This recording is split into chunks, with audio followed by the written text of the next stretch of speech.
Hi there, and welcome to the Proxy Sale channel. My name is Andrew. In this video, I will show you how to set up a proxy in the Multilogin Anti-Detect browser. Launch the application. You can set a proxy while creating a new profile or by clicking on the Proxy tab. I will be creating a new profile. Click on Change Proxy Settings. As you can see, the Proxy tab has automatically become active. The use of a proxy is not selected by default, and we need to select it. Set the proxy in a following format: IP and port. If you are going to set a free proxy, then nothing else is needed. But if it is a personal one, then set the username and password below. I entered all the proxy details.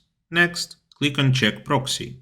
As you can see, everything is displayed in green. This means that the proxy is operational and I can use it with my work profile in the future. Let me remind you that your work as well as your accounts may be at risk if you operate with free proxies that can be found on a network. Such proxies do not have guarantees of anonymity and security. We recommend a reliable and trusted provider, proxysale.com, which will allow you to get proxies of any location with guaranteed anonymity and security for working on a network. The link will be in the description. Don't forget to hit the like and subscribe buttons. See you in the next video.